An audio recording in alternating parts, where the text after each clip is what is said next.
The first thing I remembered was the cold, not the harmless chill of the tile under my bare feet, but the brutal cold of Blackwater Lake closing over my head.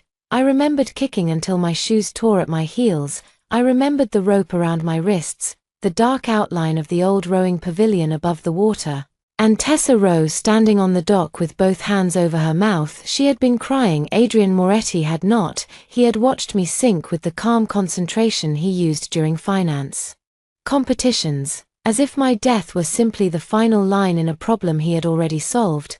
Then I opened my eyes and found myself staring at two pink lines. The pregnancy test lay beside a bottle of drugstore perfume on the narrow sink in our dorm bathroom. The exhaust fan rattled overhead. Someone in the hallway shouted about the founder's ball, and bass from the room below pulsed through the old pipes. I gripped the sink so hard my fingers hurt. My wrists were unbound. My lungs were full of air.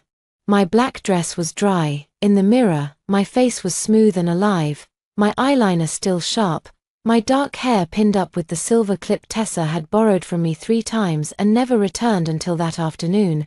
I knew this night, March 23rd, junior year at Halston University. The night I discovered my roommate was pregnant, the night I learned the father was Adrian Moretti, the graduate student everyone on campus treated like royalty and no one discussed too loudly after dark. In my first life, I had stormed out of the bathroom holding the test like evidence in a trial. I had demanded an explanation. I had called Tessa a liar and Adrian a predator. I had threatened to tell the dean, the press, his father, anyone who would listen. I had thought truth was protection. 3 weeks later, campus security found restricted financial files on my laptop. A witness claimed I had tried to sell donor records. Adrian's family attorney offered to make the criminal complaint disappear if I signed a confession and left Halston quietly. I refused. Tessa asked me to meet her at the old rowing pavilion. She said she had proof Adrian had framed me. She said she was sorry. Instead, Adrian's men were waiting as the lake swallowed me. Tessa had whispered that she never meant for it to go this far. That sentence had followed me into death. Now the bathroom smelled of vanilla lotion and bleach, not lake water. I touched my throat. No bruises, no ache, no final scream trapped behind a gag. I was alive, and the pregnancy test was still on the sink. A second chance did not arrive with instructions. It arrived with memory. I remembered every lie they had told me. I remembered the dates Adrian moved money through the Moretti Educational Foundation. I remembered the offshore account number glimpsed on a printout he had snatched from Tessa's desk. I remembered the name of the fixer who had followed me for 2 weeks before my death. Most of all, I remembered Vincent Moretti. Adrian's father had built a public image as a shipping magnate and university benefactor. His name gleamed from the business school, the athletic center, and the marble wall outside the president's office. But Boston newspapers used careful language around him. Federal investigators used none. Vincent Moretti did not forgive disobedience. He did not tolerate hidden liabilities. He had already chosen Adrian's future, a strategic marriage after graduation, a seat in the family company, and absolute loyalty. A secret girlfriend was an inconvenience. A secret child was a challenge to the bloodline. A son moving family money to finance an escape was treason. In my first life, I had tried to drag the truth into daylight. Adrian had killed me before it reached his father. This time, I would not announce anything. I would help them hide it. A knock struck the door. Claire, Tessa called. Her voice trembled. Are you okay in there? We have to leave in 15 minutes. I looked at the test again. Tessa and I had met during freshman orientation when she spilled coffee over my campus map and cried harder than I did. She had grown up in a small town in Vermont, the daughter of a dental assistant and a man who vanished before she could remember him.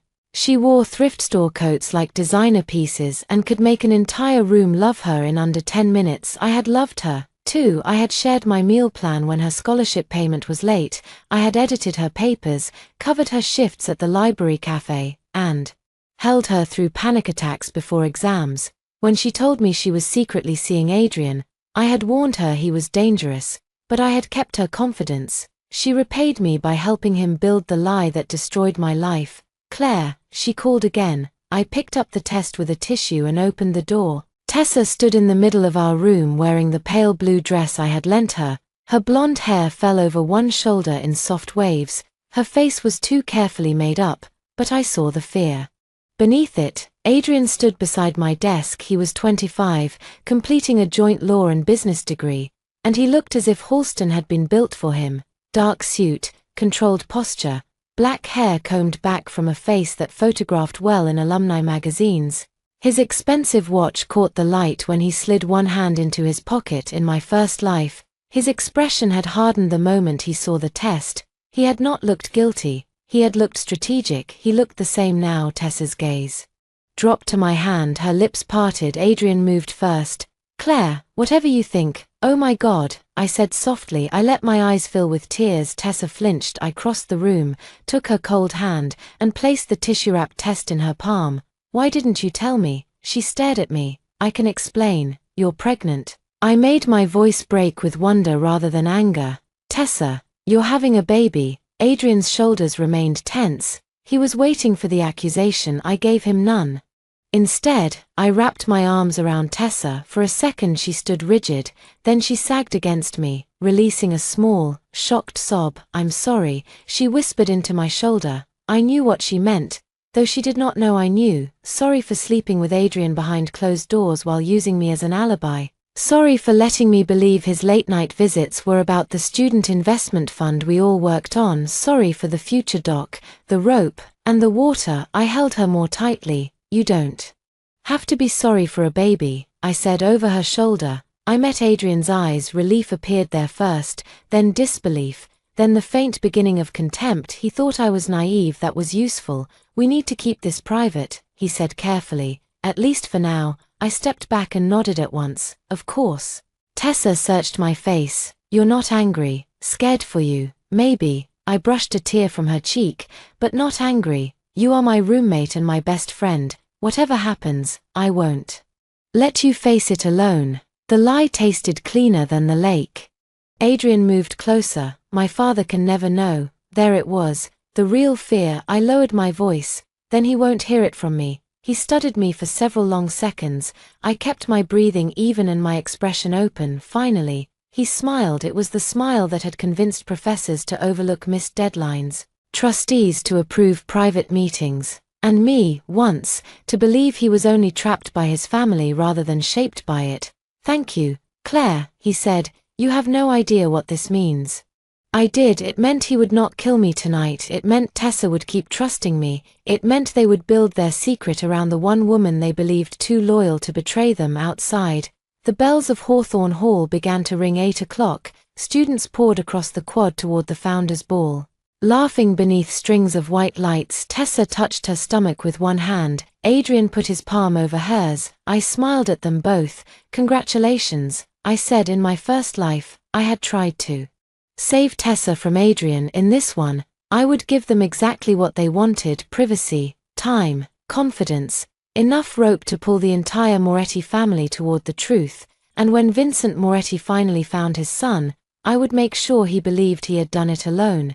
The Founders' Ball took place inside Moretti Hall, a glass and stone monument Vincent Moretti had donated after a federal investigation into one of his shipping subsidiaries quietly disappeared. Halston students called it the aquarium because every wall reflected everyone else.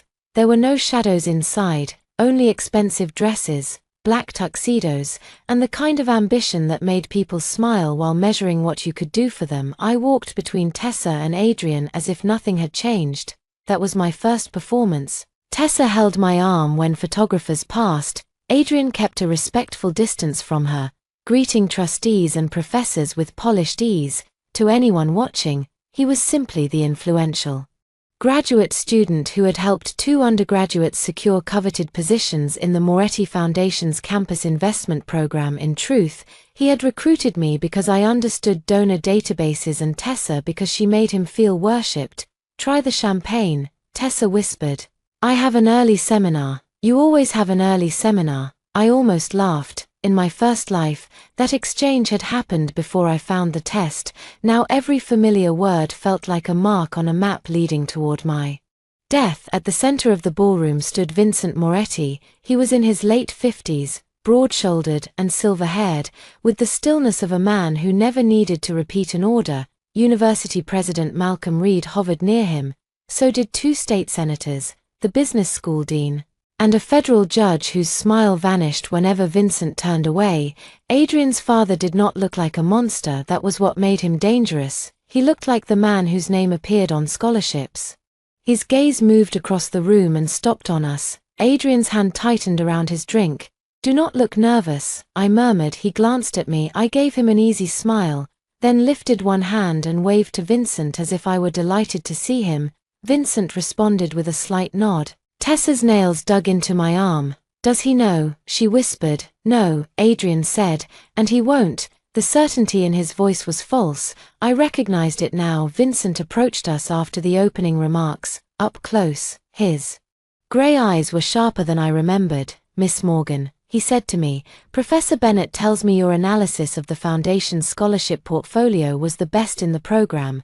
Professor Bennett is generous." "She is not." His eyes shifted to Tessa. "Miss Rowe." Tessa swallowed. "Mr. Moretti." Vincent offered no praise. Tessa was a communications major with average grades and no family connections. To him, she was invisible unless she stood too close to his son. Adrian stepped forward. "Father, I wanted to speak with you about the summer placement in New York, Monday. It is time sensitive."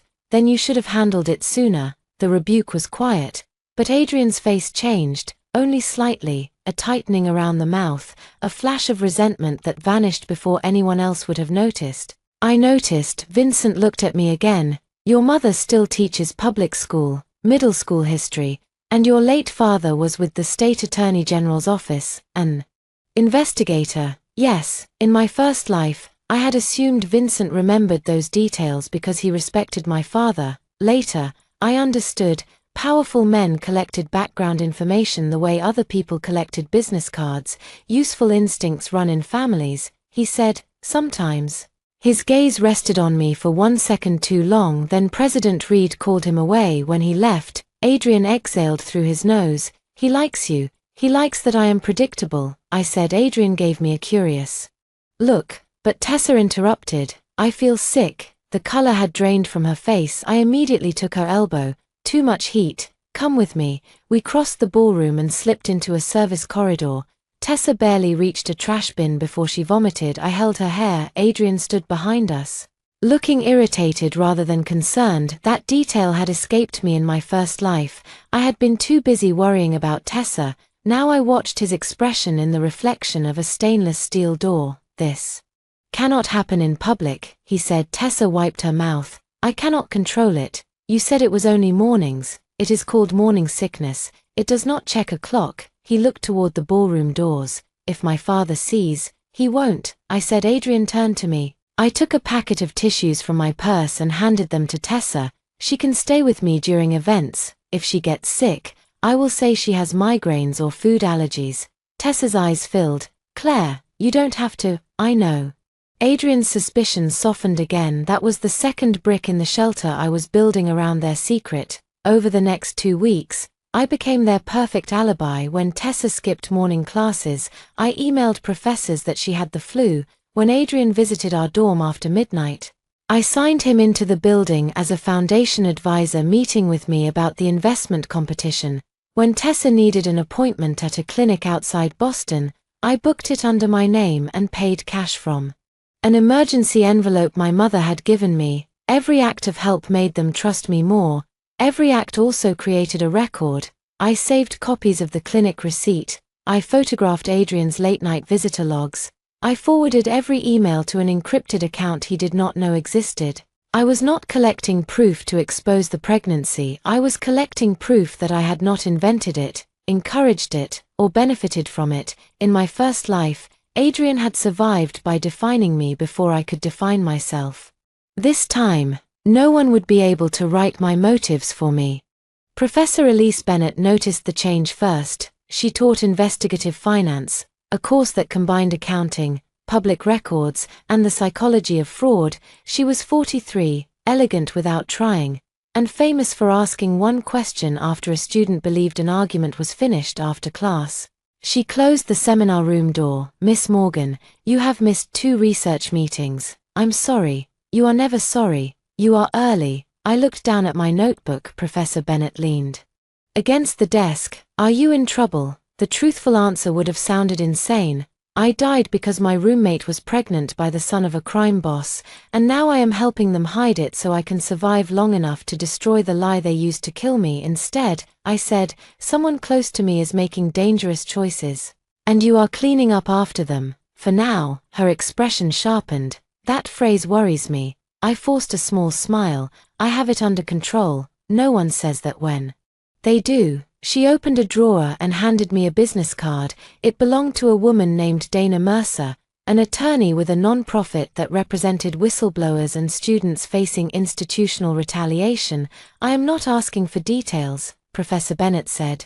I am asking you to keep an exit door unlocked. I slipped the card into my notebook. In my first life, I had not trusted anyone until it was too late. Shame had isolated me faster than Adrian's threats. This time, I would not confuse secrecy with strength. Thank you, I said that evening. I returned to the dorm and found Adrian sitting at my desk, flipping through a campus housing brochure. Tessa sat cross-legged on her bed, pale and exhausted. We have a problem, Adrian said. My heart remained calm. What kind? Tessa's resident advisor has started asking questions. She has missed too many floor meetings, and someone heard her getting sick. Tessa hugged a pillow to her chest. I cannot keep living here. Adrian tapped the brochure. I found a furnished apartment near North Harbor, private entrance, no students nearby. I knew the place. In my first life, it had become Tessa's hidden cage. Adrian had paid the rent through a foundation shell account. The first trace of that payment had made Vincent suspicious. I sat beside Tessa. Whose name will be on the lease? I asked. Adrian's eyes narrowed. Why? Because your father monitors your spending. If you sign it, he will see it. If Tessa signs it, the landlord may run a background check and contact the university. Tessa looked frightened. Adrian looked annoyed that I had identified a problem before he did. I let the silence stretch. Then I said, put it in my name. Both of them stared at me. I can tell housing. I am moving off campus for a quiet place to work on my honors thesis. Tessa can stay there when she needs privacy. If anyone asks, it is my apartment. Adrian leaned back slowly. That is a significant risk for you, he said. So is letting my best friend get sick in a communal bathroom while your father has people watching you. Tessa reached for my hand. Claire, I will pay you back. I squeezed her fingers. I knew exactly how she had paid me back before. You can thank me by taking care of yourself. Adrian stood and buttoned his jacket. Relief had made him almost warm. I knew we could count on you. I looked up at him. He believed he had found the clean name he needed to hide his girlfriend, his child, and whatever money he planned to steal. He did not understand that a lease in my name would give me legal access to the apartment, copies of every document, and a reason to be present when his plans began to crack. Yes, I said, you can count on me. The apartment stood above a closed bakery on a quiet street near North Harbor. 15 minutes from campus and 3 blocks from the Moretti family's private marina. That last detail was not an accident. Adrian claimed he chose the neighborhood because it was discreet. I knew he chose it because he could reach Tessa without crossing the main gate at Halston, where cameras recorded every vehicle. The building had red brick walls, narrow windows, and a stairwell that smelled faintly of sugar even though the bakery downstairs had been empty for years. The apartment itself was too beautiful for 2 college students. Oak floors, cream-colored furniture, a marble kitchen island, and a nursery-sized room overlooking the water. Adrian had already imagined the baby in it, or perhaps he had imagined the escape. I signed the lease as Claire Morgan. The landlord, a nervous man named Peter Lyle, never asked why a scholarship student needed a luxury apartment. He had received 6 months' rent in advance from a company called Harbor Academic Consulting. I photographed the cashier's check while he made copies of my identification. In the car afterward, Adrian said, delete any photos you took during the signing. I turned toward him. Why would I take photos? His expression did not change. Tessa, sitting in the back seat, laughed weakly. Claire photographs everything. She took pictures of our freshman dorm before we unpacked. Sentimental evidence, I said. Adrian watched me for another moment, then looked away. He had become more careful since the founders' ball.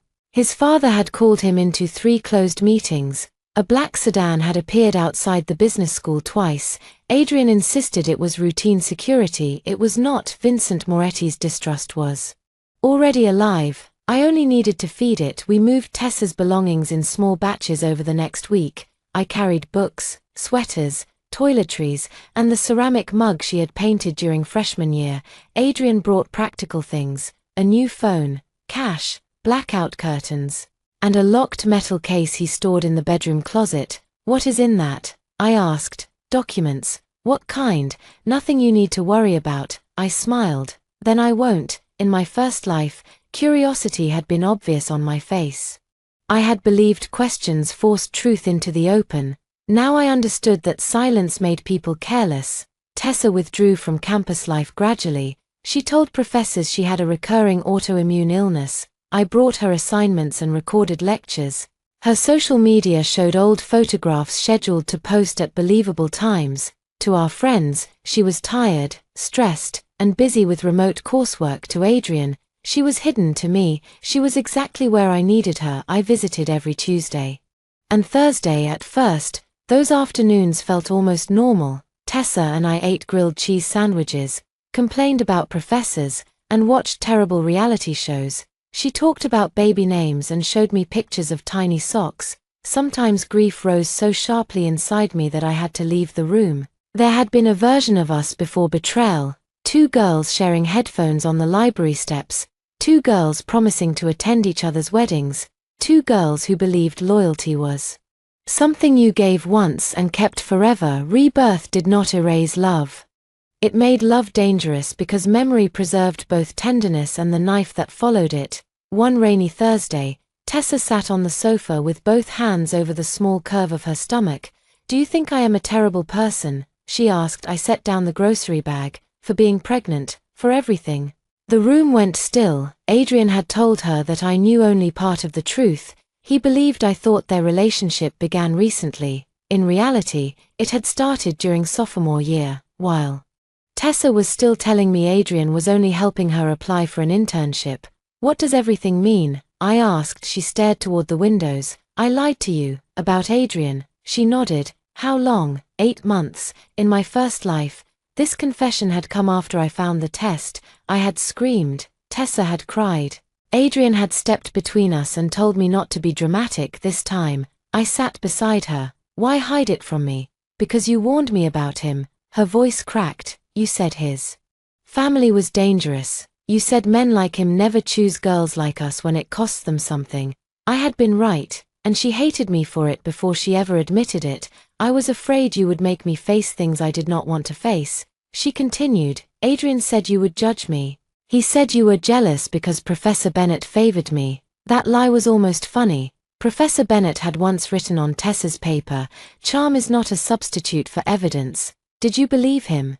Sometimes. She wiped her cheek. I did not want to. I watched her carefully. "Are you asking me to forgive you?" "I do not know." "Then what are you asking?" Her hand tightened over her stomach. "Help me get out." The words struck harder than I expected. Out of what? His family, this city, all of it. She looked at me at last. "Adrian says we can leave after the semester. He has money in accounts his father cannot touch. We could go to California or Canada. He says we need someone with a clean identity to help us arrange things."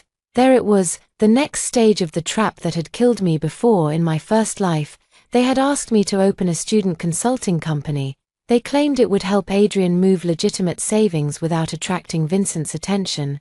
When the accounts were investigated, my name appeared on every document. Adrian called the money stolen. Tessa testified that I had pressured them. This time, I let fear show on my face, but not recognition. "What kind of help?" "Nothing illegal," she said too quickly. "Just paperwork, maybe a bank account for rent and medical expenses. Adrian cannot use his own name." I looked down. Tessa grabbed my wrist. "Claire, I would never put you in danger." My skin remembered rope. I gently removed her hand.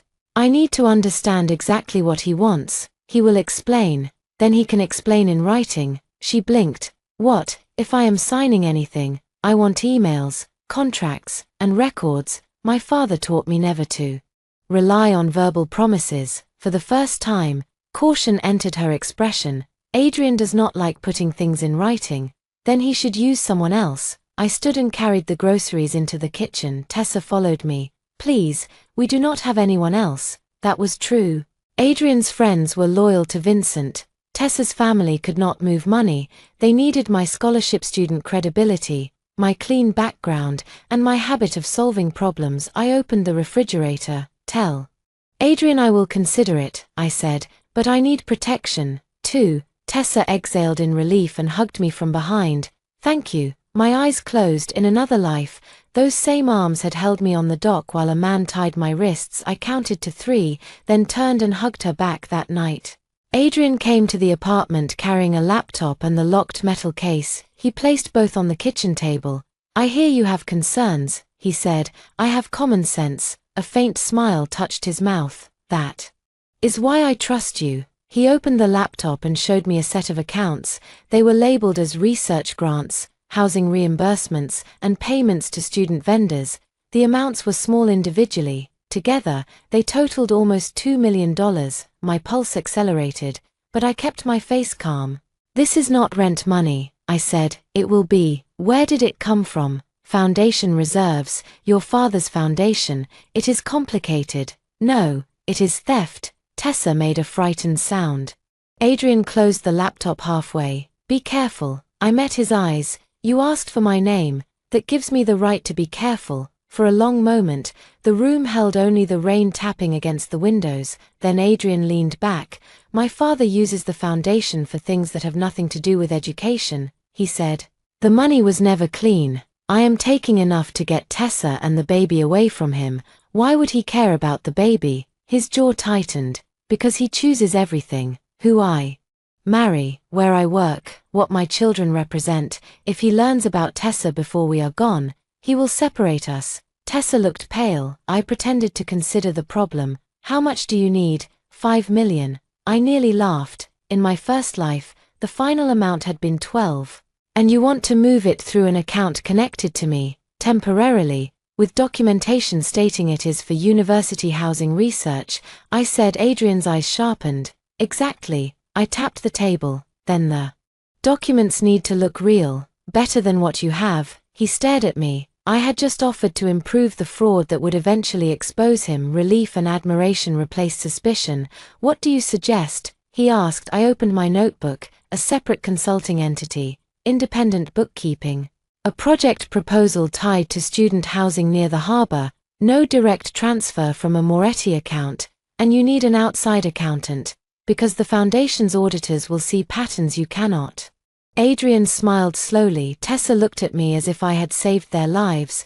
I wrote down every step he would later take, each one designed to appear as his own decision. Then I added the most important line.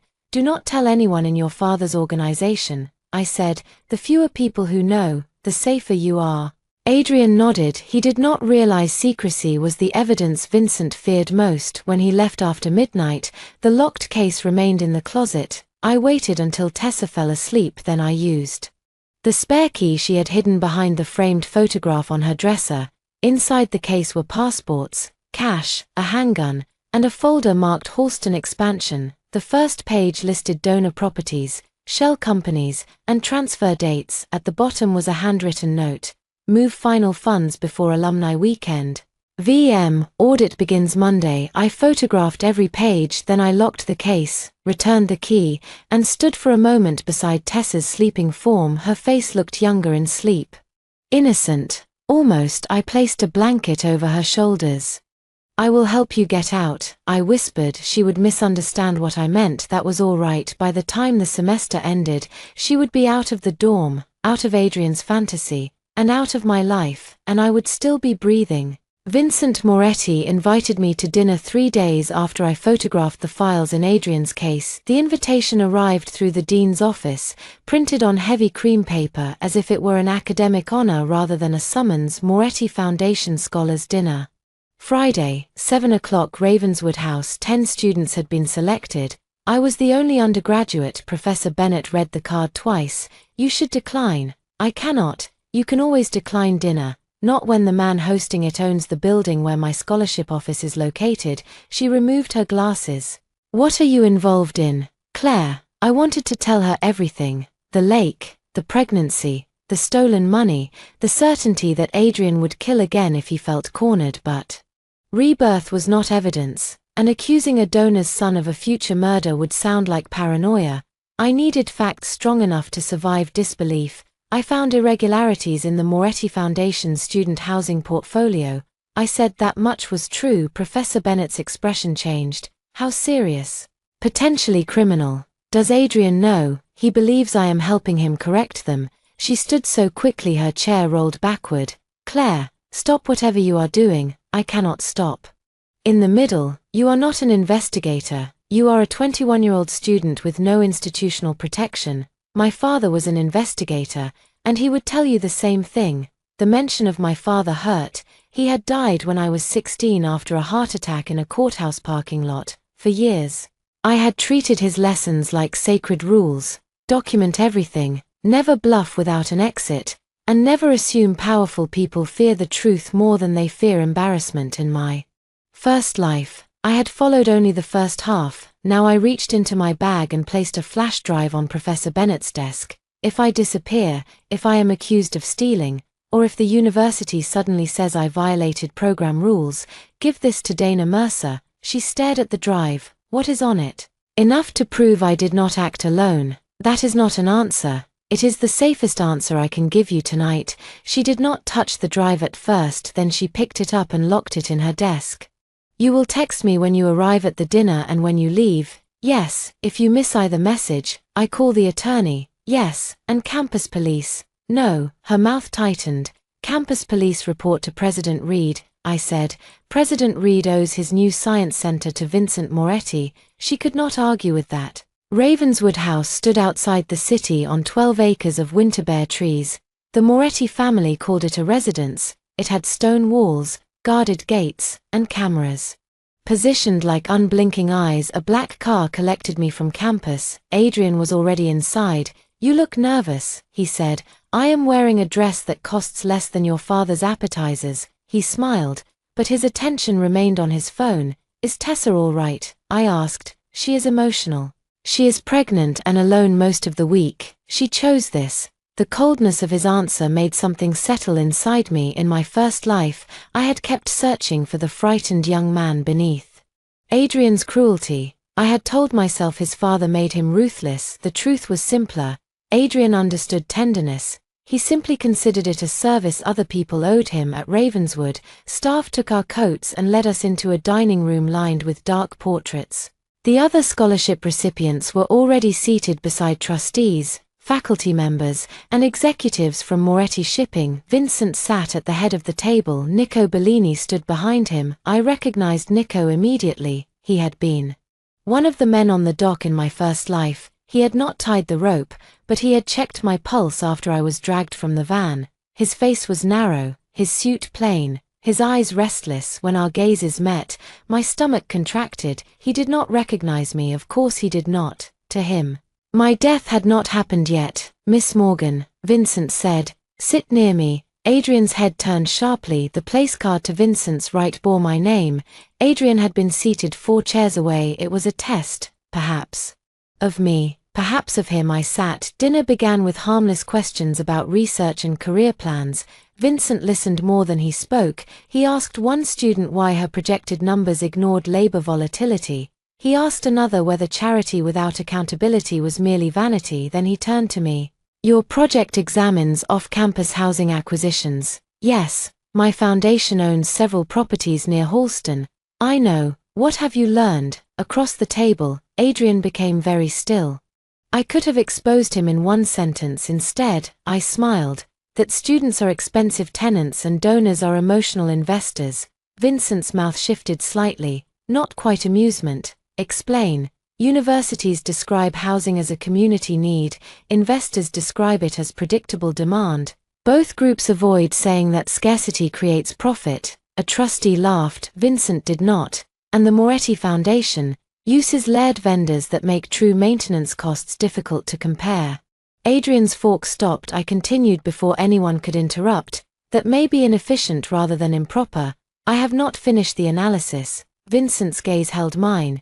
You choose your words carefully. My father taught me that unfinished facts are more dangerous than lies. Nico looked at me then. A server poured wine. I covered my glass with 2 fingers. Vincent noticed. You do not drink, not when I am discussing numbers. Good. Halfway through dinner, Adrian's phone vibrated. He ignored it. It vibrated again. Vincent set down his knife. Something urgent. No, then turn it off. Adrian did. I knew the messages were from Tessa. She had texted me 10 minutes earlier that she was bleeding lightly and afraid. I had told her to call the clinic and promised to come after dinner. Adrian did not even ask to leave. That knowledge would matter later when dessert arrived. Vincent questioned his son about the Foundation's new harbor initiative. We are still reviewing vendor structures, Adrian said. Which vendors? Several. Name them. Adrian listed 3 legitimate companies. He did not mention Harbor Academic Consulting, the shell paying for Tessa's apartment. I tilted my head as if confused. Vincent saw it. What is it, Miss Morgan? Every eye turned toward me. I gave a small embarrassed laugh. Nothing. I thought Adrian was also working with Harbor Academic Consulting. But I may have misunderstood. Silence spread across the table. Adrian looked at me with naked alarm. Vincent's voice remained mild. What is Harbor Academic Consulting? I turned to Adrian. The apartment project near North Harbor. You said it was separate because it was experimental. Adrian recovered quickly. A student-led model. Preliminary only. I see, Vincent said. He did not look at his son. He looked at Nico. That was the first seed. I immediately covered it with innocence. I probably should not have mentioned it. I said, Adrian wanted to surprise the Foundation board after we completed the tenant research. Vincent asked. I am drafting the academic framework. Adrian seized the explanation. Claire's thesis work made her a natural consultant. There is no formal commitment. Vincent leaned back. How enterprising. The conversation moved on. But Nico left the room before coffee. Adrian cornered me near the coat closet after dinner. What were you thinking? I widened my eyes. About what? Harbor Academic Consulting.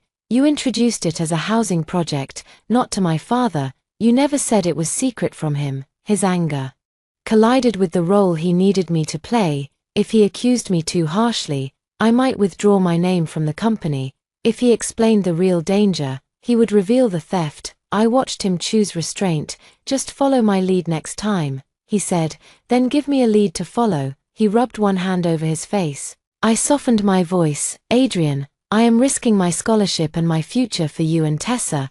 I cannot protect secrets I do not understand. For 1 second, shame crossed his face, then it disappeared. I will send you the full project outline tomorrow. In writing, exactly as I wanted. The car returned me to campus at 11. I texted Professor Bennett that I was safe, then took a ride-share to the harbor apartment. Tessa was curled on the bathroom floor. The clinic had told her the bleeding was likely minor but wanted her examined in the morning. Adrian had not answered any of her 6 calls. I knelt beside her. He was with his father. I said, he could have stepped outside. Yes. She looked up at me, her face wet with tears. What am I doing? Claire. It was the first honest question she had asked. I helped her stand. I think you already know. She leaned against me as we walked to the bedroom that night. I stayed beside her until she slept. At 3 in the morning, Adrian finally arrived. He smelled of whiskey and cold air. How is she? He asked, terrified. I had obligations. So do you. His eyes hardened. Do not lecture me. I stood between him and the bedroom door. You are hiding the mother of your child in an apartment leased under my name. I will say whatever I need to say. For the first time in this life, the mask between us slipped. Adrian stepped closer. Remember whose family is protecting this arrangement. I did not move in my first life. That tone had silenced me. Now I heard fear beneath it. Protection is an interesting word, I said. Your father might define it differently. His face went still. I smiled, as if I had made an accidental joke, and stepped aside. Adrian entered the bedroom. I left the apartment with my heart pounding, but my hands were steady. By sunrise, his promised project outline was in my inbox. It detailed false housing expenses, unauthorized transfers, and the name of an outside financial advisor, Graham Vale. I forwarded it to my encrypted account, then I sent one harmless message to Nico Bellini from a new anonymous email address. You should ask why Adrian Moretti needs a student housing company his father has never heard of. No threat, no accusation, no evidence attached, just a question. Men like Vincent Moretti did not need proof to become suspicious. They only needed to believe someone else knew where to look. The Moretti Foundation office occupied the top floor of the business school, directly above the student commons. That placement had always seemed symbolic to me. Students ate discounted sandwiches below while donors decided which lives were worth investing in above. I had worked there for 18 months as a research assistant. My access badge opened the records room, the housing database, and a small archive containing 10 years of grant reports. In my first life, that access had convicted me. Adrian planted restricted files on my laptop, then produced badge logs showing I entered the archive after midnight. The logs were real. He had borrowed my card while I slept and returned it before morning. This time, I stopped carrying the badge. I reported it damaged and requested a replacement that used biometric verification. I also asked Campus Information Technology to document the change in writing. The technician looked bored. You know this will take longer at the door. I can wait. Every inconvenience was worth one less weapon in Adrian's hands. The project outline he sent me was clumsy but revealing. Harbor Academic Consulting would invoice the foundation for surveys, renovation planning, and student relocation services. Payments would move through 3 accounts before reaching Graham Vale, who would convert part of the money into foreign currency and place the rest in a trust. The fraud was hidden inside real expenses. Adrian expected me to improve it. I did. That was the most dangerous part of my plan. I corrected formatting, identified duplicate vendor codes, and changed dates that would have triggered automated review. Then I inserted subtle inconsistencies only a suspicious auditor would notice: a property identification number tied to a Moretti Marina, a billing contact who had once worked for Nico Bellini, and a maintenance expense coded to a private family account to Adrian. The documents looked cleaner to Vincent's people. They would look like a map of betrayal. I saved every version. Tessa watched me work at the harbor apartment one afternoon.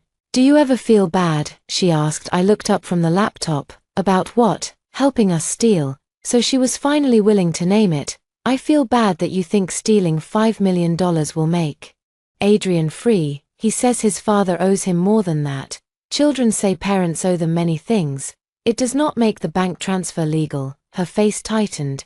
"You said you would help. I am helping you survive the choices you already made.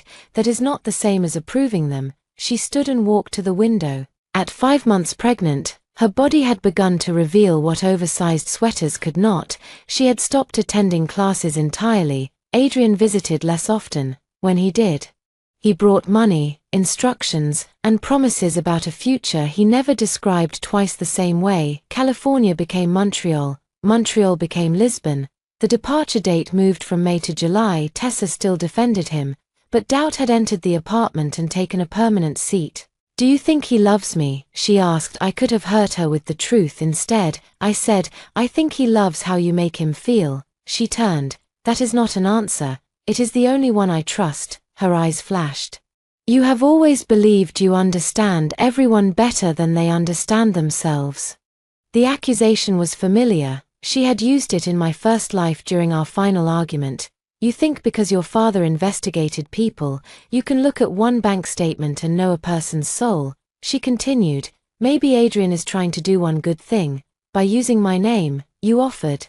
Because you asked. No, because you like being needed." The words landed precisely because they contained truth. I had built my identity around usefulness. After my father died, I became the person who handled forms, remembered deadlines, carried medicine, and solved emergencies. Tessa had loved me most when she needed rescue.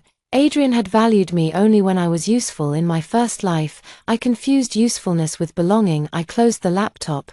"You are right," I said. Tessa blinked. "I do like being needed. It makes it difficult for me to notice when people are using me." Color rose in her cheeks. I stood. "That is something I am working on." I packed my notes and left before she could respond. The argument changed our rhythm. Tessa became cautious around me, and I became less generous. I still drove her to appointments and delivered assignments, but I stopped answering midnight messages immediately. I made her handle her own calls. I told her to ask Adrian for groceries twice before I bought them. The result was predictable. Adrian failed her, he forgot a clinic payment, he missed an ultrasound, he sent Nico's driver instead of coming himself. Each failure weakened the story she had told herself. Meanwhile, the foundation's internal audit began. I learned about it from a calendar invitation accidentally forwarded to the student team. Vincent had ordered a review of all Harbor-related expenditures. Nico Bellini and 2 outside accountants would arrive Monday. Adrian called me within minutes. "Come to my office. I have class." "Skip it." No. Silence. In the past, I would have obeyed. The simple refusal startled him more than shouting would have. "Claire, this is urgent." "Then meet me at the library at 4. He arrived at 3:45. We sat in a glass study room on the 3rd floor, surrounded by students preparing for finals. Adrian could not threaten me there. He could not raise his voice without drawing attention. "The audit was moved up," he said. "I saw. We need to transfer the remaining funds by Friday." His jaw tightened. "Do not start. I have not signed the final vendor authorization. Sign it today. I need supporting invoices." "You wrote the invoices. I drafted templates. I need proof of services." "There are no services." "Then I will not sign." He leaned across the table. "You are already involved." I let fear enter my expression. It was not entirely false. "Are you threatening me?" His gaze shifted to the students beyond the glass. "I am reminding you that stopping now will not protect you." There it was, the beginning of the frame. I lowered my voice. "What are you going to do? Tell your father the undergraduate you recruited stole millions from his foundation without your knowledge?" If necessary. The honesty of it chilled me even though I had expected it. I looked down at my hands. Adrian mistook the movement for surrender. "Sign the authorization," he said. "Once we leave, the company disappears. You will receive $200,000 for your help." I raised my eyes. "I do not want your money. Everyone wants money. I want my name removed after the transfer." "We can arrange that. Put it in writing." He smiled without warmth. "You and your documents. My father taught me. Your father is dead." The cruelty was casual. For one heartbeat, Blackwater Lake filled my lungs again. Then I smiled. "So is his trust in verbal agreements." Adrian's eyes narrowed. I took the authorization from him. "I will review it tonight." He left the library believing I had yielded. I scanned the document and sent it to Dana Mercer from a public computer. I included a short message. "I am a Halston student. My identity may be used in a financial fraud involving a university donor. I am not yet ready to file a formal complaint. Please preserve this document and confirm receipt." Dana responded within an hour. "Received. Do not sign anything. We can meet off campus." I did not sign. Instead, I created 2 versions. The version I returned to Adrian contained a digital signature that would fail authentication under forensic review.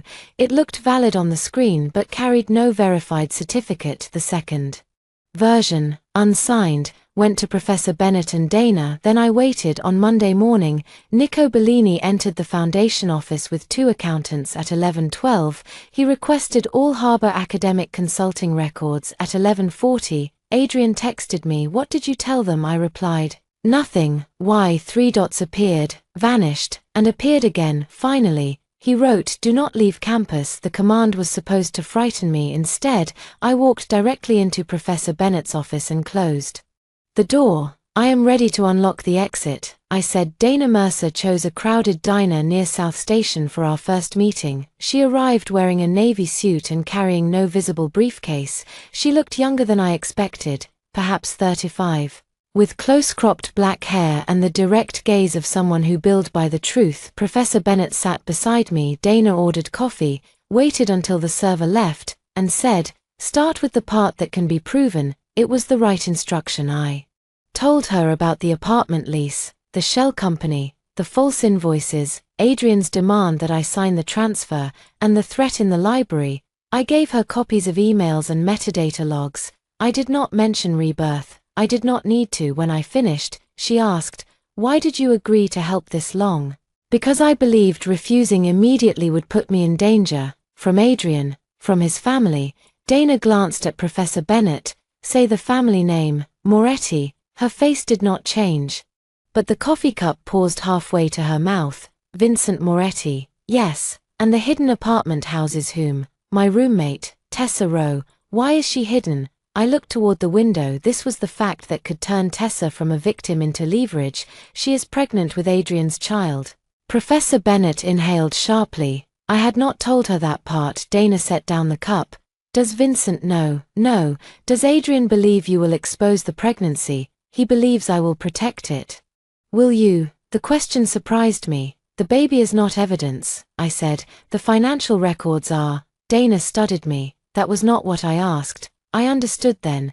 She was testing whether I wanted revenge more than safety. I will not endanger a pregnant woman or a child, I said, but I will not lie under oath, destroy records, or accept blame for their crimes. Good. She took notes. Dana explained my options.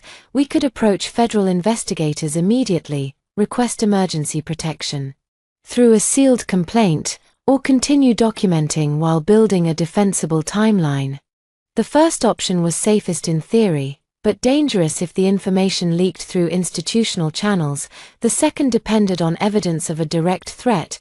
The third gave us control but required discipline. I also need you to leave the apartment, she said. Your name on the lease is a liability. If I remove it now, Adrian will know. Your life matters more than the operation. I know. Do you? Her bluntness irritated me because it was deserved. Dana leaned closer. People who survive coercive situations often believe they must finish the entire conflict before they are allowed to escape. That is not true. You do not have to win. You have to stay alive. In my first life, no one had said those words. I nodded. We agreed on a safety plan. I moved my essential belongings from the dorm to Professor Bennett's guest room without telling Tessa.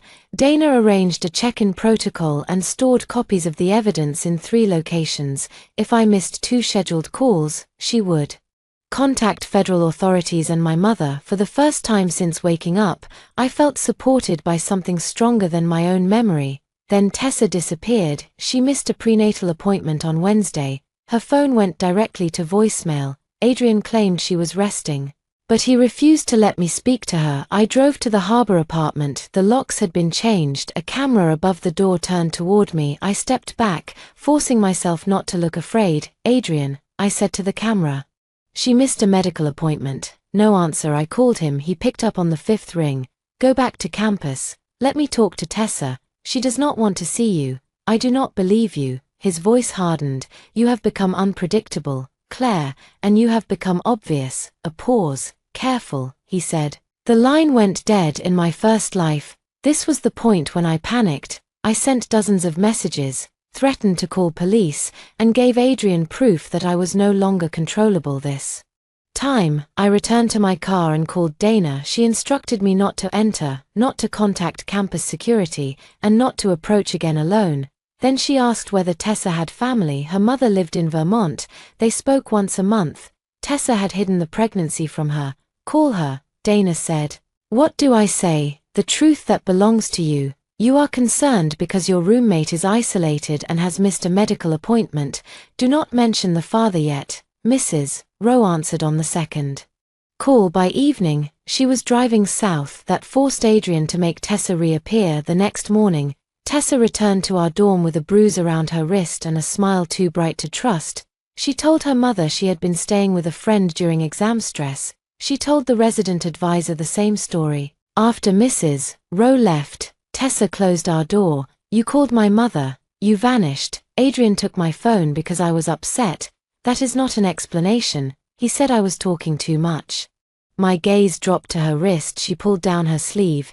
Did he hurt you? No, Tessa. He grabbed me. That is all. I crossed the room and locked the door. Her face tightened. What are you doing? Making sure he cannot walk in. He is not coming. Then tell me what happened. She sat on the edge of her bed for several minutes. Neither of us spoke. Finally, she said, the audit found the company. I know, Adrian thinks someone tipped off Nico. Did you? The question carried fear, but also suspicion. No, it was technically true. My anonymous message had asked a question, not disclosed evidence. Tessa rubbed her wrist. He said you might turn on us. Do you think I will? I do not know what to think. I sat across from her. Then remember, she frowned. Remember every document Adrian asked me to sign. Remember every time he used my student access. Remember what he said would happen if the accounts were discovered. Her breathing changed. I continued carefully. Did he ever say my name could protect both of you? Tessa looked away. The answer was yes. What exactly did he say? Claire, stop. What did he say? Tears filled her eyes. He said the foundation would believe you designed the company because it matches your thesis. He said your father worked for the government, so people would think you knew how to hide money. The room became very quiet. Even knowing the future did not make hearing the betrayal painless. Did you agree? I asked. I did not think he meant. Did you agree? She began to cry. I was scared. So was I. He said his father would take the baby, and sacrificing me was easier. No, she stood. I told him we could not do that, but you did not warn me. I am warning you now, only because Adrian had frightened her, only because her own safety had changed. Still, a warning was a choice. Small, late, selfish, but real. What else? I asked. Tessa pressed both hands over her stomach. He moved more money than he told us. 12 million, maybe more, and the account is not only for leaving. He has been paying 2 men from his father's crews. For what? I do not know. He says they will be loyal when he takes control. There it was, not escape, a coup. Vincent's deepest fear had become fact without my invention. Where are the records? I asked. In the metal case. The case is gone. Adrian took the paper files, but I copied one page. She reached inside the lining of her tote bag and pulled out a folded sheet. It listed monthly payments to 2 Moretti captains, a private security company, and Graham Vale. At the bottom, Adrian had written, after alumni weekend, father will have no choice. I photographed the page and sent it to Dana. Tessa watched me. What are you going to do? Protect myself. Will you protect me? The old Claire would have answered yes immediately. I took a breath. I will help you reach your mother, an attorney, or a safe place. I will not lie for you. I will not destroy evidence, and I will not let you put my name between you and Adrian again. Her tears fell harder. That is not forgiveness. No. Will you ever forgive me? I thought of the doc. I do not know. She folded her arms around herself. I wanted to comfort her. The impulse rose automatically, trained by years of friendship. But caring for someone did not require carrying the consequences they created. I unlocked the door. Pack a bag, I said. Your mother is still in the city. Go with her. Tessa shook her head. Adrian will find me. Then Dana can help. Who is Dana? My attorney. Her face went white. You have an attorney? Yes. Since when? Since I understood that love was not going to protect me. She stared at me as if seeing a stranger. Maybe she was. The woman she had betrayed on the dock had drowned. I was the woman who came back. Tessa did not go home with her mother. She packed the bag. She even walked with me to the parking garage where Mrs. Rowe waited. Then Adrian appeared beside the elevator. He did not threaten her. He did something more effective. He cried. I had never seen Adrian Moretti cry before. His eyes reddened, his voice broke, and he told Tessa he had been terrified of losing her. He blamed the bruise on panic. He blamed the stolen money on desperation.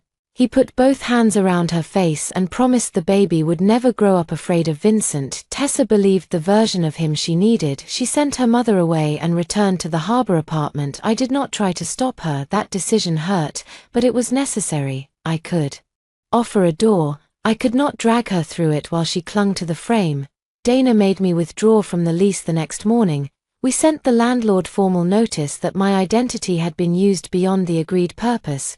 We also froze the business account attached to Harbor Academic Consulting. Adrian discovered both actions within hours. His message contained only 6 words: "You have made a serious mistake." I forwarded it to Dana and did not respond. Alumni weekend began on Friday. Halston covered the campus in banners and white tents. Wealthy graduates returned to tell current students that success came from discipline, usually while standing inside buildings their parents had funded. The Moretti Foundation hosted the largest event, a waterfront reception at the University Rowing Center. The location made my hands shake. Blackwater Lake lay beyond the boathouse, dark under the spring sky. In my first life, the old pavilion had been closed for repairs. Adrian chose it because no one Went there after midnight. Now I stood in daylight among waiters and donors, reminding my body that memory was not prophecy. Professor Bennett touched my elbow. We can leave. No, that was not a test of courage, I know. Across the lawn, Vincent Moretti spoke with university trustees. Nico stood several feet behind him, scanning the crowd. Adrian was nowhere in sight. At 5:15, President Reed asked me to follow him into the administrative wing. 2 university lawyers waited inside a conference room. So did Adrian. A folder lay on the table. President Reed did not invite me to sit. Claire, the Foundation has identified significant irregularities connected to Harbor Academic Consulting. I am aware of the audit. Your name appears on the company's incorporation documents, lease, and invoices. Adrian looked exhausted but composed. He wore a gray suit and the expression of a man regretting another person's moral failure. I told them everything, he said quietly. I almost admired the performance. President Reed opened the folder. Mr. Moretti states that you proposed the company as part of your thesis research, then accessed restricted accounts without authorization. Does he provided emails. The lawyers pushed printed pages toward me. They showed messages from my university account approving transfers and asking Adrian to keep the project secret. They were excellent forgeries. In my first life, I had seen them for the first time at a disciplinary hearing. Already isolated and terrified, I had argued emotionally, which made me look guilty. This time, I sat down. I would like my attorney present. President Reed frowned. This is an internal academic matter. It became a legal matter when you accused me of financial fraud. Adrian leaned forward. Claire, do not make this worse. I looked at him. For whom? The door opened. Dana entered with Professor Bennett behind her. President Reed's face turned pale. Who allowed? I did, Professor Bennett said. The meeting concerns my research assistant and records from my department. Dana placed a recorder on the table. My client will not answer questions until the university preserves all server logs, access records, camera footage, and original file metadata. Adrian's eyes changed. The university lawyer cleared his throat. There is no need for aggression. Preservation is not aggression, Dana said. Deletion would be. She opened her own folder. Inside were the emails Adrian had sent me. The unsigned authorization, my biometric badge request, and the message in which he offered me $200,000. Adrian remained still, but a pulse jumped in his neck. Dana continued. The messages presented by Mr. Moretti contain a footer format Halston stopped using last year. The embedded time zone also places their creation on a device configured in Switzerland. One lawyer turned toward Adrian. He said, I received them as PDFs. I cannot speak to metadata. Then you should not have represented them as originals. President Reed tried to regain control. We will pause this discussion while information technology reviews. No, I said. Everyone looked at me. My voice was calm. You called me out of a public event without notice. You put the accused student in a room with the donor's son who accused her. You did not offer an advisor or explain my rights. Before I leave, I want the record to show that I denied every allegation. President Reed's mouth tightened. I looked at Adrian, and I want the record to show that Adrian Moretti asked me to place my name on a company he controlled, directed me to prepare false invoices, and threatened me when I refused to authorize the final transfer. Adrian stood. She is lying. Dana did not raise her voice. Sit down. For one startling second, he obeyed. The meeting ended without a decision. The university promised an independent review. Dana promised litigation if they suspended me before completing it. Outside, the reception continued as if nothing had happened. Adrian caught my arm near the service stairs. His grip was hard enough to hurt. You think a lawyer can protect you? I looked down at his hand until he released me. No, I said, I think evidence can. You have no idea what you started. I know exactly where it ends. His face lost color. Perhaps something in my voice reached the part of him that remembered the doc, though the memory belonged only to me. Nico appeared at the end of the hall. Adrian stepped back. Nico's gaze moved from my arm to Adrian's face. Your father wants you, he said. I am busy. Not anymore. Adrian followed him toward the reception. I watched them cross the lawn. Vincent did not greet his son. He handed Adrian a phone and waited. Whatever Adrian saw on the screen made him sway. Later, Dana learned that the audit had found the payments to 2 Moretti captains. One had already admitted Adrian promised him control of the harbor routes after Vincent retired. The secret was no longer about a pregnant student, it was about succession. That night, Vincent's security team began following Adrian instead of protecting him. The father had found the trail. All I had to do was stay out of its way. The photograph arrived at midnight. It showed Tessa leaving the women's clinic with one hand over her stomach. The image had been taken from across the street. Her face was clear. Under it, an unknown number had written, "Mr. Moretti asks whether this is your roommate." Vincent had found her. I sat on the edge of Professor Bennett's guest bed and stared at the message. This was the moment I had engineered, yet triumph did not come. Instead, I felt the weight of every possible consequence. Tessa was pregnant, frightened, and guilty. She had betrayed me, but she was not disposable. The child had chosen none of this. I called Dana. "Do not answer the sender," she said. "Where is Tessa?" "At the harbor apartment." "Not for long. Vincent's people will already be there." I called Tessa. No answer. Again nothing. Then Adrian called me. "You gave him her name." "I did not." "He has photographs. You hid her 3 blocks from your family's marina. You paid the rent through a foundation vendor. You used the same driver for her appointments twice. You did not need an enemy, Adrian. You needed basic competence." His breathing was ragged. "Help me move her." "No, Claire, listen to me. My father thinks I am planning to replace him." "You are. Tessa told you. You wrote it down." Silence. I continued. "Take her to a hospital or her mother. Surrender the accounts. Stop pretending this is still a plan. If I surrender, I am dead." I remembered the lake. "That fear does not give you the right to trade my life for yours." His voice dropped. "You think you are safe because you collected documents. My father will burn the university before he lets those records reach court. Then why are you calling me instead of him?" He hung up. 5 minutes later, Tessa sent a message. "Please come alone.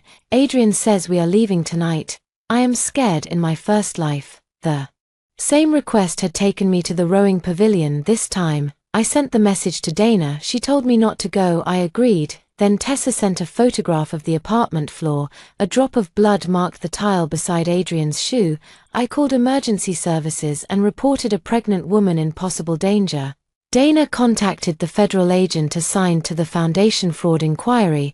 Professor Bennett locked the doors and tried to keep me inside, but I knew Adrian. If police arrived at the apartment, he would move Tessa before they reached the stairs. His escape route would lead to the marina. From there, he could take a boat across Blackwater Lake to a private road beyond campus. The old rowing pavilion stood along that route. I did not go alone. Dana drove. 2 unmarked federal vehicles followed at a distance. My phone shared live audio and location with all of them. When we reached the campus waterfront, the reception tents were dark.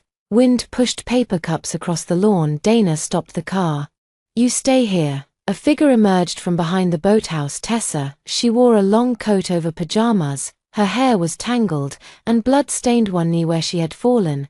I opened the door before Dana could stop me. Tessa ran toward us. Adrian stepped from the shadows and pressed a gun against her back. Everything inside me went silent. "Claire," he said, "come closer." Dana's hand moved toward her phone. Adrian aimed the gun at me instead. Both phones on the ground. We obeyed. He forced us inside the old pavilion. The building smelled of wet wood and engine oil. Moonlight entered through broken windows. A small motorboat knocked against the dock below. My body remembered every detail.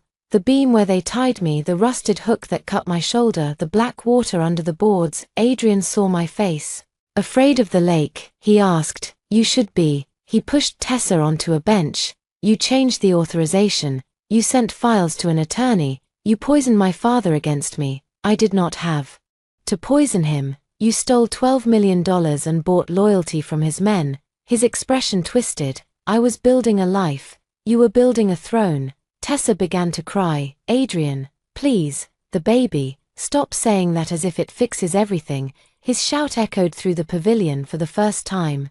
Tessa looked at him without love. Adrian turned back to me and pulled papers from his coat. A confession. It stated that I created Harbor Academic Consulting, forged his approval, and blackmailed Tessa after discovering the pregnancy. "Sign it," he said. "No." He struck the table with the gun. Tessa screamed, "Sign it, and I will let you both go." In my first life, I would have believed compliance might buy time. Now I knew men like Adrian considered surrender proof that pressure worked. "You cannot let us go," I said. "We know too much." His hand trembled. Outside, an engine approached across the water. Adrian smiled with sudden relief. "My men are here." The boat light grew brighter, then another light appeared behind it and another. 3 boats reached the dock. Nico Bellini stepped onto the platform first. Vincent Moretti followed. Adrian's relief collapsed. Vincent entered the pavilion without looking at me. His grey gaze moved to Tessa's stomach, the gun in Adrian's hand, and the confession on the table. He had found his son not because I told him where to go, because Adrian had called the 2 captains he believed he owned, and both now answered to Vincent. "Put down the gun," Vincent said. Adrian's face became that of a child. "Father, she set this up." Vincent looked at me. Then I said nothing. That silence was my final gift to Adrian. No accusation he could fight, no speech he could interrupt, no emotional outburst he could use as proof of obsession. Only the scene he had created. Vincent looked back at his son. "You brought a pregnant woman and a student to a dock with a weapon," he said. "You stole from the Foundation, purchased my men, and prepared false documents blaming the girl whose name you used. She manipulated the records. Did she make you open the accounts? No, but did she make you pay my captains?" Adrian lowered the gun slightly. Nico moved fast. He seized Adrian's wrist, twisted the weapon free, and drove him to his knees. Federal agents entered through the rear door seconds later. For one tense moment, Vincent's men and the agents faced each other across the pavilion. Dana stepped between them. "My clients are leaving," she said. Vincent looked at her, then at me. "Take them." It was not permission he had the right to grant, but no one argued. I helped Tessa stand as we passed Adrian. He looked up at me. Understanding entered his eyes. "You knew," he whispered, "from the beginning." I stopped for one heartbeat. I saw the dock from my first life, his dry shoes, Tessa's tears, the water waiting below. "Yes," I said. It was the only truth I gave him. Then I walked out. Federal agents arrested Adrian before dawn. The official charges included wire fraud, conspiracy, identity theft, witness intimidation, and unlawful possession of a firearm. More charges followed when Graham Vale agreed to cooperate. Vincent Moretti was not arrested. Power rarely collapsed in one clean moment. Instead, he made a calculation. He turned over selected financial records, cut ties with the captains Adrian had bribed, and allowed prosecutors to build the case around his son. The Moretti Foundation called Adrian a rogue employee who had exploited weak controls. It was a lie. It was also the reason Adrian lost the protection he had assumed was permanent. For 3 days, Halston tried to keep the scandal quiet. Then Dana released the university's disciplinary summons, the forged emails, and a statement confirming that I had reported coercion before Adrian accused me. Professor Bennett persuaded 2 faculty members to demand an independent investigation. The student newspaper published the story on its front page. By noon, national reporters stood outside Moretti Hall. President Reed announced temporary leave for himself. The dean resigned. The foundation suspended its campus programs. My scholarship account was frozen by mistake. That final insult almost made me laugh. Dana restored it within 24 hours and negotiated additional protection, tuition through graduation, independent housing, and written confirmation that I had not violated university policy. I did not accept hush money. I accepted what I had earned. Tessa spent 2 nights in the hospital for observation. The baby was healthy. Her mother stayed beside her when I visited. Tessa looked smaller than she had in the dorm, despite the curve of her stomach. "Will you testify against me?" she asked. "If prosecutors ask about what happened, I will tell the truth." She nodded. Dana had arranged separate counsel for her. Tessa faced potential charges for helping create the shell company, but her cooperation and Adrian's recorded threats mattered. "I keep remembering the pavilion," she said. "So do I. He was going to kill us, wasn't he?" I looked at her. In my first life, she had known exactly what Adrian intended. She had still brought me there. This Tessa had sent the frightened message, hidden the copied payment sheet, and run toward Dana's car. She had not become innocent. She had made different choices only when danger reached her. Both truths could exist. Yes, I said, he was. She pressed a hand to her mouth. I am sorry, Claire. The apology sounded different this time. It contained no request for comfort. I know, that is all you can say. It is all I have. She cried quietly. I sat in the chair beside the bed, but I did not take her hand. Forgiveness was not a prize awarded for regret. Sometimes regret arrived after the relationship it might have saved was already gone. Vincent requested a meeting 1 week later. Dana advised against it. I agreed. So Vincent came to us. He entered Dana's office without bodyguards, though I knew they waited downstairs. He wore a charcoal suit and carried a thin folder. I owe you an apology, he said. No, I replied. Your son does. Adrian no longer speaks for my family. He did when the university protected him. Vincent accepted the correction with a slight nod. He placed the folder on the table. It contained a trust agreement for Tessa's child. The money would be managed by an independent institution. Neither Adrian nor the Moretti family could control it. I will not allow the child to suffer for the father's disloyalty, Vincent said. Dana, read the first page. Why show us? Because Miss Morgan protected the pregnancy when exposing it would have been easier. I met his gaze. I protected a baby. Do not confuse that with protecting your family. For the first time, something like respect appeared in his face. Adrian believed intelligence made him untouchable, he said. He did not understand patience. Neither did I. Once, Vincent studied me. Did you send the message to Nico? Dana began to speak, but I answered, you found the accounts through your own audit. A careful response. His mouth almost smiled. Yes, he said, I did. We both understood the agreement. He would keep the mythology of his control. I would keep my distance from the machinery that enforced it. He stood. Adrian says you planned everything. Adrian says many things. He is afraid of you. I was afraid of him first. Vincent left the folder and walked out. Dana waited until the elevator doors closed. That was the most dangerous polite conversation I have ever witnessed. I exhaled. Is the trust legitimate? Surprisingly, yes. Then send it to Tessa's lawyer. Dana watched me. You could block it. The money belongs to the child. You really did bless the pregnancy. I thought of the 2 pink lines, the hug in the dorm room, and the promise I had made while looking into Adrian's relieved eyes. A baby is a blessing. At the time, it had been part performance. Now I understood the sentence differently. The child was not the trap. The lies built around the child were. I never wanted the baby punished, I said. Only the people who decided my life was an acceptable price for their secret. Adrian tried to bargain with me from jail. The first letter arrived 2 months after alumni weekend. It came through his attorney and was marked as a proposed settlement communication. As though careful legal language could make it less personal. Claire, you know my father created the conditions that forced all of us into impossible choices. I accept responsibility for the accounts, but you also. No, I never intended to hurt you. If you testify that the pavilion meeting was only an attempt to recover stolen records, the weapons charge may be reduced. In return, I will confirm that you had no role in the financial transfers. I read the letter twice, then I handed it to Dana. He is offering to stop framing you if you help him escape the consequences of framing you. She said, that sounds like Adrian. Do you want to respond? No, the second letter was less controlled. He accused Tessa of seducing him, Vincent of abandoning him, and me of turning a family disagreement into a federal case. He wrote that I had destroyed the future of an innocent child. That sentence finally made me angry. I asked Dana to send one response. Your child needed a safe father, not an unpunished one. After that, the letters stopped. The preliminary hearing took place in a federal courthouse across the river.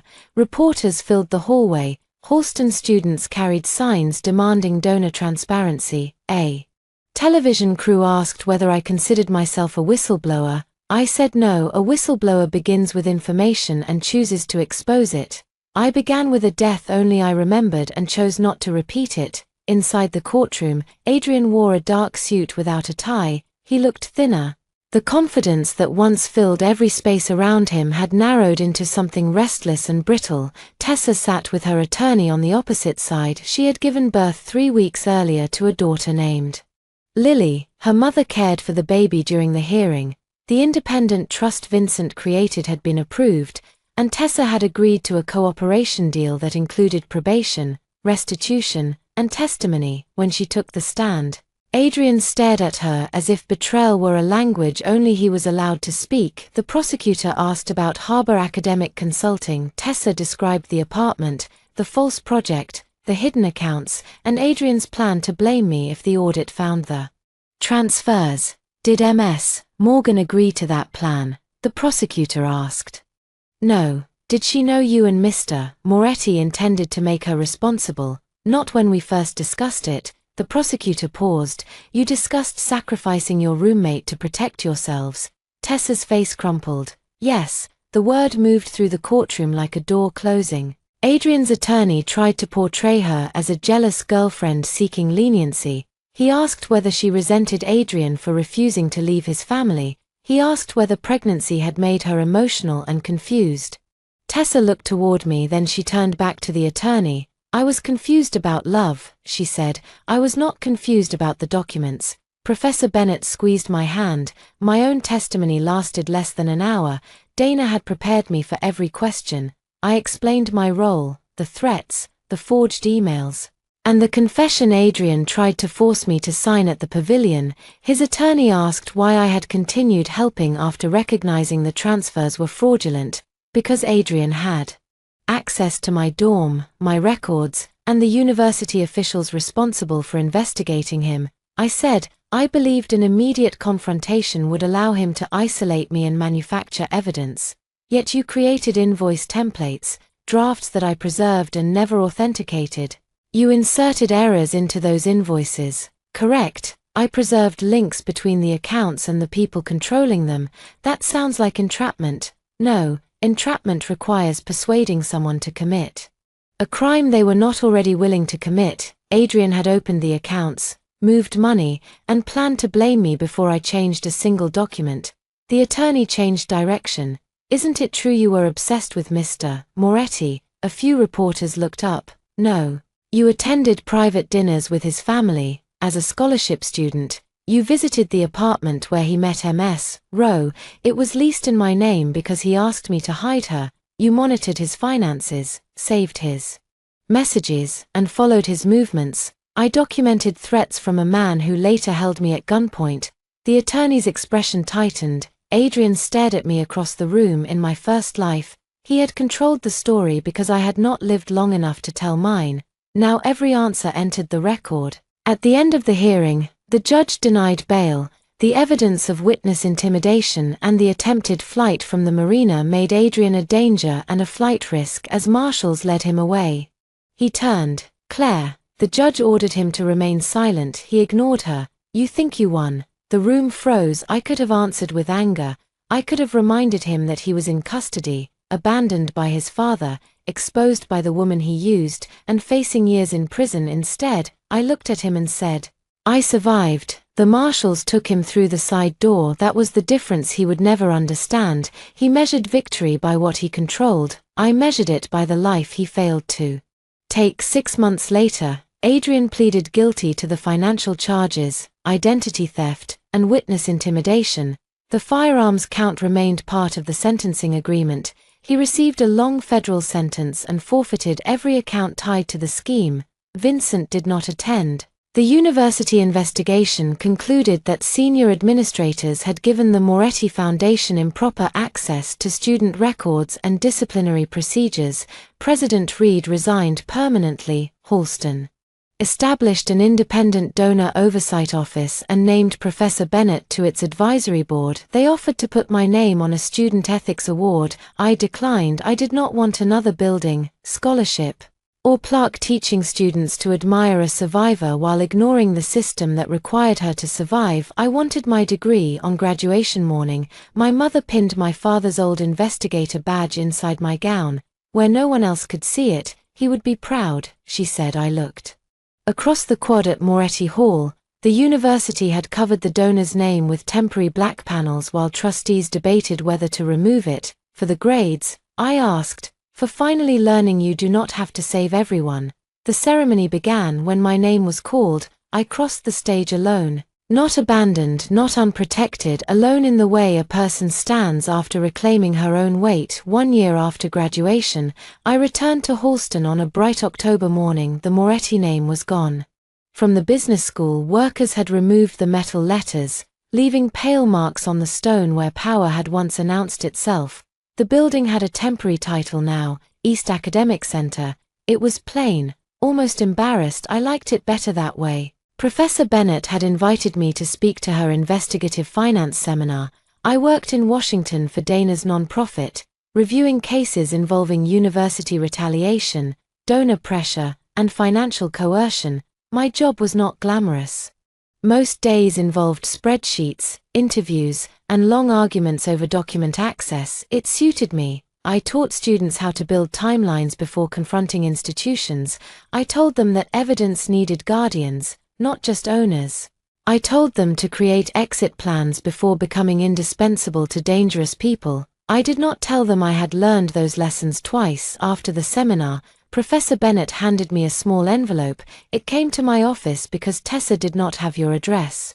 Inside was a photograph of a baby girl sitting on a quilt, one fist wrapped around a yellow wooden block. Lily had Tessa's light eyes and a serious expression that did not belong to either parent. On the back, Tessa had written, "She is healthy. I am working part-time and finishing my degree online.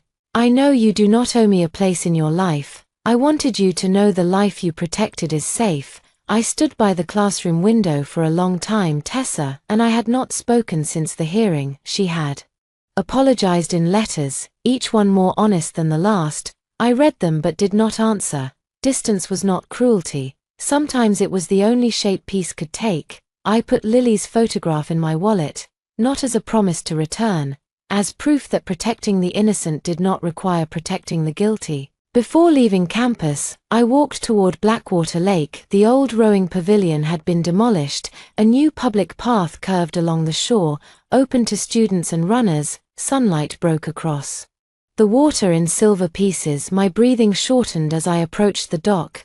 Memory returned without permission. Rope against my wrists, Tessa crying, Adrian's voice telling me I should have stayed quiet. The shock of the water. 4 months after my rebirth, I had believed revenge would erase that death. It did not.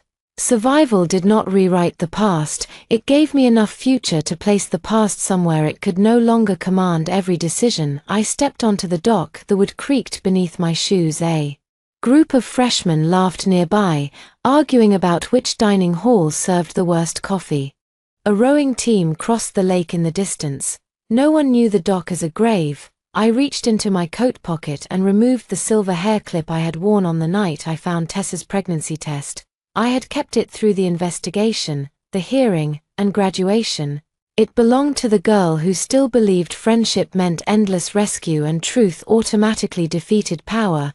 I placed it on the railing for a moment. The metal flashed in the sun, then I closed my fingers around it again. I did not throw it into the lake. The object was not cursed.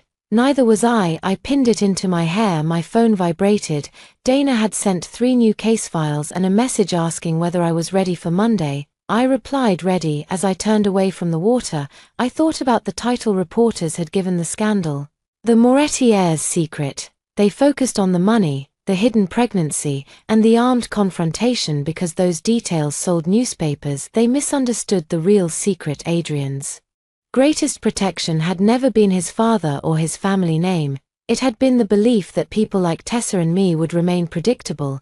Tessa would keep choosing romance over evidence. I would keep choosing loyalty over self-preservation. The university would keep choosing donations over students. Everyone would continue playing the role he assigned. My second life began when I stopped. I had congratulated Tessa. I had carried groceries to the apartment. I had corrected the documents, smiled at dinners, and allowed Adrian to believe my kindness was blindness. But kindness had never required ignorance, patience had never meant surrender, and blessing a child had never meant forgiving the people who tried to build its future on my grave. I walked back through campus with the lake behind me. The bells of Hawthorne Hall rang noon. Students crossed the quad carrying books, coffee, and unfinished plans. Their lives moved around me, ordinary and open-minded. Too, that was the ending.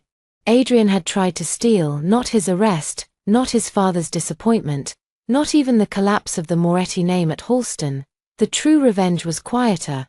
I had a mother who no longer waited for a phone call that would never come. I had work that belonged to me. I had friends who did not need my silence in order to love me. I had mornings, I had choices, I had a future. I kept walking,